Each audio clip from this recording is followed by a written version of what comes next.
Grace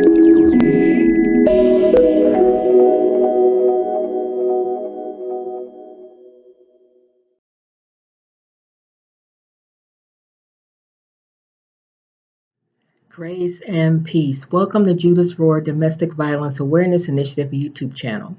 I am your host, Apostle Cheryl.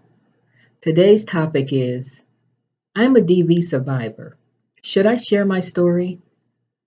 I'm a DV survivor. Should I share my story?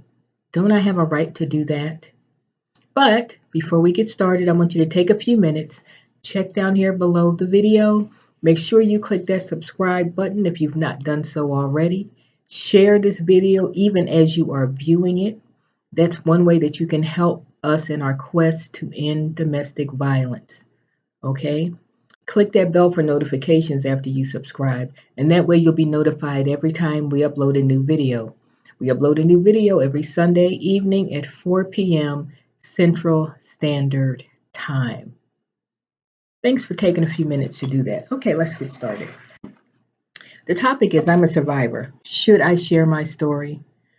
For many survivors, we can entertain the thought that, it's my story, it's my life, and I have a right to share it, and I want to help others. But when someone has been a victim of domestic violence, even for a relatively short period of time, it's incredibly damaging and impactful in a detrimental sense. It's very depleting, it's very denigrating, it's very disorienting, okay? So the victim has been subjected to very cunning, coercive control tactics. Sometimes they're overt and openly hostile, and sometimes they're covert and really diabolical and hard to establish, hard to prove to someone outside of the relationship. The environment in which they've existed is incredibly toxic. It's been stifling, it's been demeaning, even paralyzing. And so, an abuse victim has existed in this paralyzing set of circumstances for a period of time, and it has impacted them emotionally, psychologically, most likely financially, and many, many other ways. If you are a survivor, you know exactly what I'm talking about. Can you imagine how exhilarating and frightening, but how exhilarating it can be, even intoxicating from an emotional standpoint, to finally break free, to finally be able to execute an escape plan successfully, to finally feel like you can breathe again? Honestly, the realization that you have been able to finally outmaneuver a manipulative abuser it defies description. So what do I mean when I say intoxicating? I mean emotionally intoxicating and empowering, to realize that you have, at least in this instance, you've been able to outmaneuver a skilled manipulator. You've been able to escape, maybe with your belongings, maybe with none of your belongings, but you were able to escape with your life intact and a desire for more, a desire to have a better life, a realization on some level, even if you can't fully embrace it, that you have value, that you do have value, and that you are worth fighting for. And your hopes and your dreams and your desires are worth fighting for. So, if this is you, you may very well now have a strong desire to assist other victims as they navigate the nightmare of domestic violence, no matter what stage of the journey that they are in. It's a powerful way to reclaim your life and to reclaim your voice. You may even feel, if you're a person of faith or a spiritual person, that it is a divine calling on your life to do so, that your experience has clarified your purpose in life. You may even feel courageous and emboldened as you think about, as you contemplate how you will help others to escape the potential death trap of domestic violence. If this is you, if this applies to you, it's perfectly understandable. And congratulations on your escape. Congratulations on finding the courage to exit. Having said that, here's the question: should you share your story publicly? And if so, under what conditions and what circumstances? My response to that question, as a DV survivor and an advocate, is maybe. Maybe you should share it publicly. Let's look at the pros and cons. I'm a firm believer in looking at the pros and cons of any situation that I find myself contemplating entering. Okay. One of the things that I find troubling as an advocate is the number of advocates, those who are bloggers or YouTubers, or have established not-for-profit companies and who are actively involved in getting others free. Number one, how many of them find themselves embroiled in yet another domestic violence relationship themselves? But the other thing that I find incredibly troubling is the frequency, it seems, with which they are often later killed by the abuser. And this is incredibly, incredibly disturbing to me. And so the appeal to being public and being transparent about a domestic violence history is that it is truly an opportunity to open the eyes of others and to help others to become better educated and therefore better resources for those around us. And so it's an opportunity to help others in practical ways.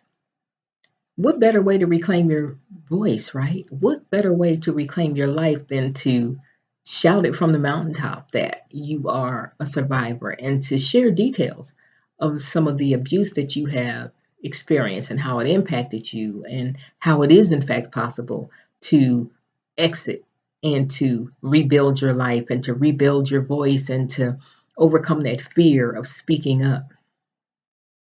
But it's important, beloved, that we use wisdom when we do so. And so now some of you may be thinking, well, I mean, you're an advocate and you're pretty vocal and you're on social media. Yes. Yes, I am. I also have a safety plan emblazoned in my mind that I revisit often. Now, I'm certainly not advocating that anyone live in fear. I am allergic to fear and I refuse to exist that way where I have to walk around and be anxious all the time. But if you incorporate certain safeguards into the way you live your life, you can live a healthy, happy life without excessive fear and anxiety. But you'll always have to proceed with caution, always. And so you may be saying, well, isn't that just letting the abuser continue to control my life? No, it's a consequence of having acquiesced and remained in a relationship that was unhealthy for us.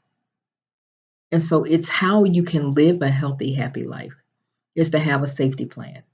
To keep in mind that 30 to 90 days after they are released from incarceration, you are in increased danger. To understand that even if you do have an order of protection, that many, many victims are murdered within 1 month of receiving it. And so there's nothing magical about a restraining order or an order of protection. There's nothing magical really about a safety plan. We just have to be careful. We have to be careful and we have to use wisdom. If you've been able to leave the area in which the abuse took place, you want to be careful about who you're still in contact with. You want to be careful about anyone who is friends with, related to, afraid of, enamored with the abuser. No exceptions. It doesn't matter how nice they were to you when you all were together. They are still the abusers. You fill in the blank. Mother, cousin, whatever. And so, if you can accept that you now have an increased responsibility to ensure your own safety, that you cannot rely fully on an order of protection, and that for those of you who are spiritual, um, this idea, our faith would dictate that, nothing's too hard for God and He can protect us, et cetera, et cetera. And all of that is absolutely true.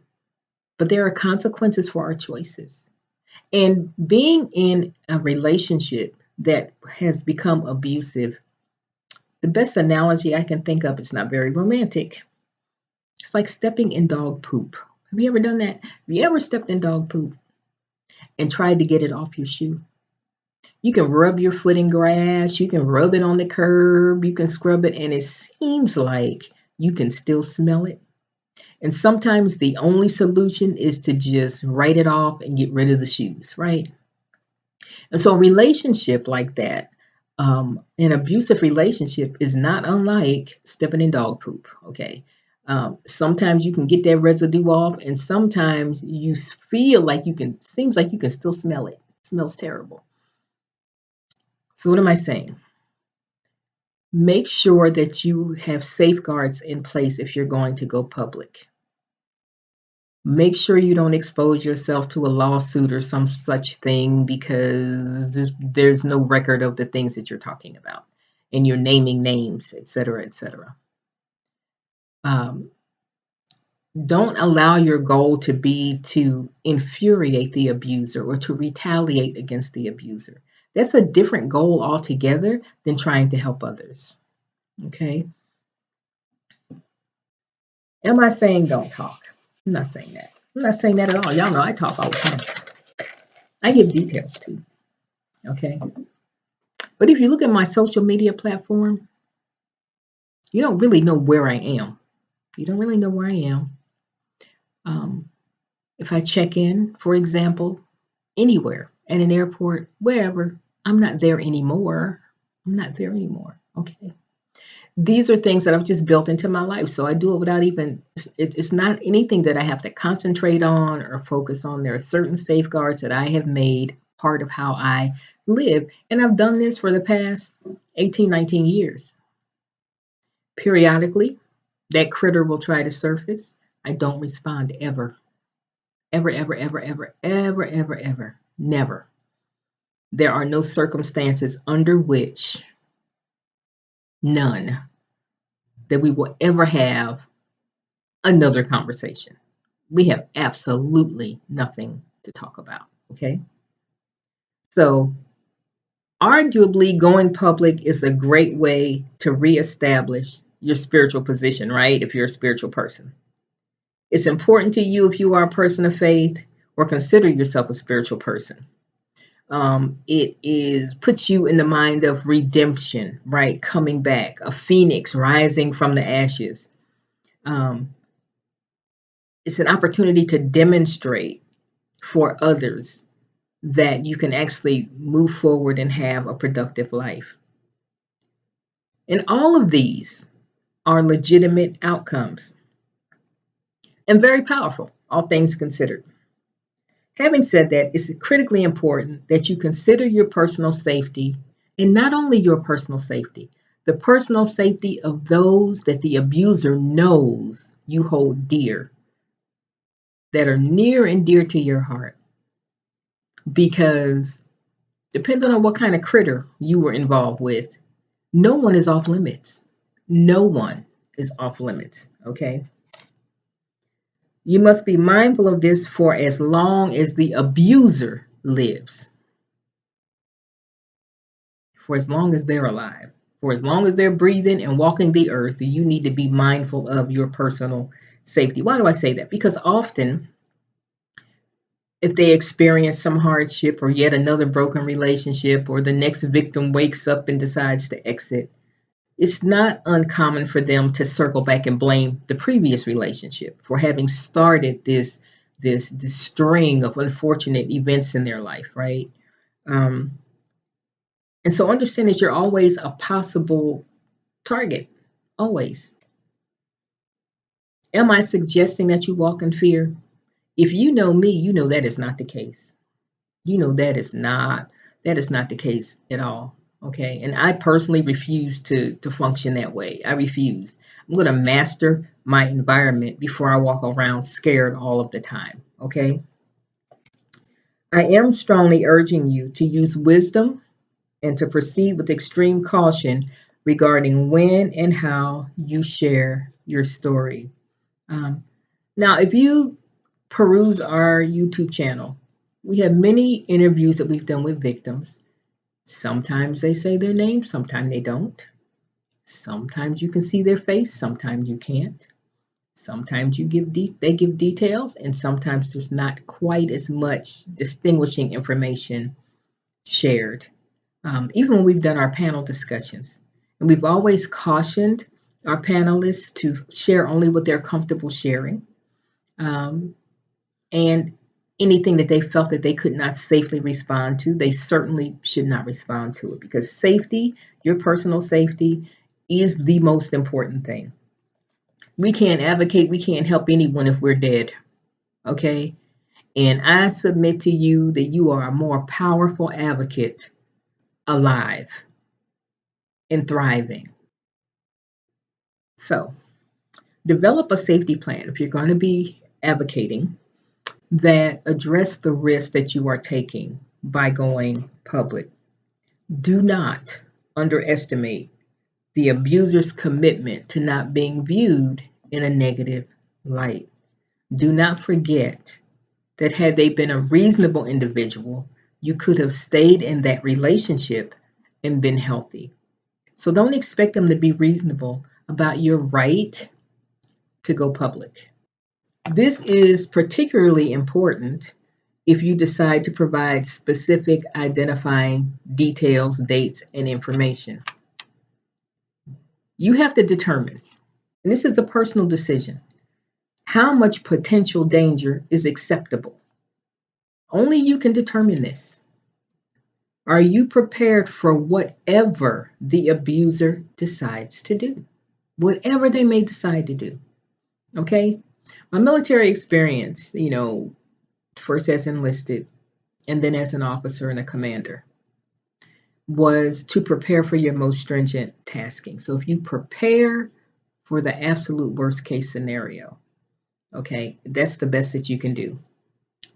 A recent example of how us embarking on this mission to help others and to empower others and to educate others and inform others about the dangers of domestic violence is a young woman who was murdered in Charlotte in July of 2019.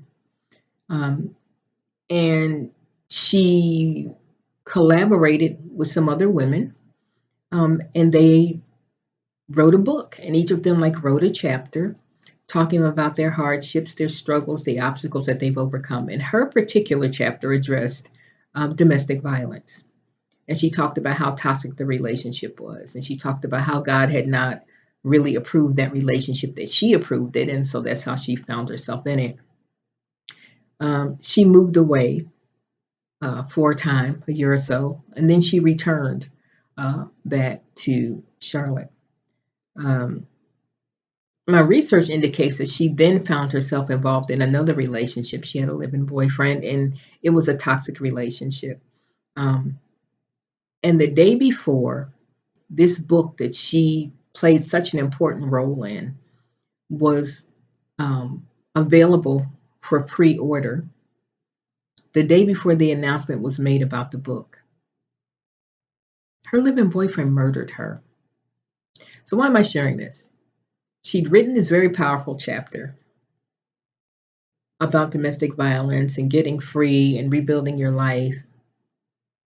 And it did not keep him from killing her. So, what am I saying? I as a mental health professional, a career mental health professional, as an apostle in the Lord's church, I strongly encourage you that the first thing you should do is not be concerned about advocacy when you get free. Don't let that be your first concern. Get yourself to a place of safety. Do the work. Do the work so that you don't find yourself embroiled in yet another domestic violence riddled relationship. And after you've done the work for a period of time, you are in a position where you can advocate from a place of wisdom because you are healthy in your own personal life. Telling me to get out of something that you continue to get drawn back into is not helpful, it's confusing. And so you've heard the term physician heal thyself. I'm recommending very strongly, as a DV advocate, as an apostle in the Lord's church, and as a DV survivor, that you work on yourself first. And you don't need a public arena or a public stage to do that. And once you have experienced healing for real, as evidenced by your relationship not being toxic, as evidenced by you're not hiding from exploring other relationships, but that you're able to recognize and to navigate them safely, okay? Then you should consider going public, okay? Please know that answering the call to help others does not come without great risk. Yes, it is incredibly rewarding. But the Bible admonishes us in Luke chapter 14, when Jesus is talking to his disciples about what it costs to follow him. I'm paraphrasing. We are admonished to count the cost, and examples are given, right? That you don't go to build a building and you don't first discern what will it cost to do this. And so as you navigate your healing process, as you consider your next moves and your next steps, make sure you have a viable safety plan that you revisit often, that you tweak when needed, so that it suits the circumstances that you are addressing in your life at that time. But count the cost. Count the cost. Make sure that the expense is reasonable. Okay? What have we been talking about? We've been talking about I'm a survivor. I'm a DV survivor. Should I share my story publicly? My response? Maybe. Maybe. This is Apostle Cheryl with Judah's Roar Domestic Violence Awareness Initiative. Thank you for spending this time with us today. You stay safe out there. Blessings to you.